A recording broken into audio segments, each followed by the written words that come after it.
বাংলাদেশে যেটা আছে ওটা কোনো সরকার নয়। বাংলাদেশে যেটা আছে সেটা হচ্ছে একগুচ্ছ ধর্মান্ধ, সমাজ বিরোধী, মানে উচ্ছিষ্ট অশিক্ষিত কিছু মৌলবাদী, তারা ওই দেশটাকে এখন চালাচ্ছে। অসহায় মানুষের প্রাণ যাচ্ছে, মন্দির ভাঙছে, মঠ ভাঙছে, মহিলাদের তুলে নিয়ে যাচ্ছে, বইপত্রে আগুন লাগিয়ে দিচ্ছে, আর পশ্চিমবঙ্গে আমরা এ নিয়ে রাজনীতি করছি। সিদ্দিকুল্লাহ চৌধুরী তিনি বলছেন যে হাম দো হামারা দো, এই নীতিতে চললে হবে না, এখন হাম দো হামারা চার পাচ্ছে। আপনারা সোশ্যাল মিডিয়া দেখেন তো, ধর্মান্ধ কিছু মৌলবাদী বলেন যে ওদের কাছে পারমাণবিক বোমা আছে, আমাদের কাছে জনসংখ্যা আছে, আমি তো 11টা বাচ্চা নিয়েছি, আপনারাও প্রত্যেকে 10টা করে নেন। এটাই তো উদ্দেশ্য। সেই রাস্তায় সিদ্দিকুল্লাহ চৌধুরী কথা বলেছেন। একদিকে সরকার ফ্ল্যাগশিপ প্রজেক্ট বানিয়েছে জন্ম নিয়ন্ত্রণকে, হাম দো হামারা দো, আর যারা এই জন্ম নিয়ন্ত্রণের বিরোধিতা করছে, যারা পোলিও খাওয়াতে দেয় না তার বিরোধিতা করে, তাদের আবার এই সরকার ভাতা দেয়।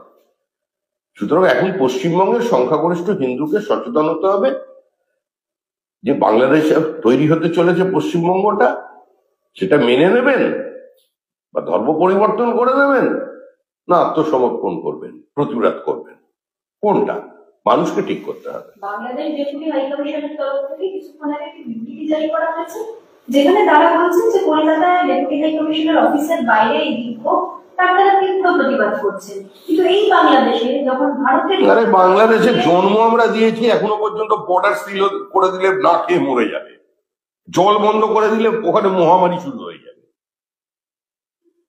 শ্রীমতী ইন্দিরা গান্ধী না থাকলে দেশের স্বপ্ন দেখতে পারতো না, জন্ম হতো না। ঔদ্ধত্য আসছে কোথা থেকে?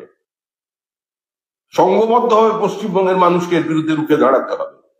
জন্মদাত্রী ইন্দিরা গান্ধী তার নামাঙ্কিত লাইব্রেরিটা পর্যন্ত পুড়িয়েছে, 51টা সতীপীঠের একটা পুড়িয়েছে। অবর্ণনীয় অত্যাচার চলেছে সেখানে। ইউনূস ক্ষমতায় বসে সম্পূর্ণ হিন্দু শূন্য করে দেওয়ার চেষ্টা করছে। এথনিক ক্লেন্সিং চলছে বাংলাদেশে, আর এটা চলছে দীর্ঘদিন ধরেই। 1971 সাল থেকেও এটা চলেছে। আমরাই একমাত্র রাজনৈতিক দল কথা বারবার বলে আসছি। একদিকে হিন্দুদের তাড়াচ্ছে, আর অন্যদিকে এখানে সংখ্যালঘু অনুপ্রবেশকারীরা তারা এটা দিয়ে ঢুকে এখান পর্যন্ত, ঝাড়খণ্ড পর্যন্ত গিয়ে তার ডেমোগ্রাফি বদলে দিয়েছে। কবে সচেতন হবে মানুষ? চার্চে আগুন লাগিয়ে দিয়েছে। কিন্তু সেই বাংলাদেশ সরকার তারা কি দেখতে পাচ্ছে না যে প্রতিবেশী দেশের বাংলাদেশে যেটা আছে ওটা কোনো সরকার নয়। বাংলাদেশে যেটা আছে সেটা হচ্ছে একগুচ্ছ ধর্মান্ধ, সমাজ বিরোধী, মানে উচ্ছিষ্ট অশিক্ষিত কিছু মৌলবাদী, তারা ওই দেশটাকে এখন চালাচ্ছে। বাংলাদেশে ইসকনের সঙ্গে যুক্ত 17 জনের ব্যাংক অ্যাকাউন্ট ফ্রিজ করা হয়েছে। 17 জনের ব্যাংক অ্যাকাউন্ট ফ্রিজ করা হয়েছে ইসকনের সঙ্গে যুক্ত।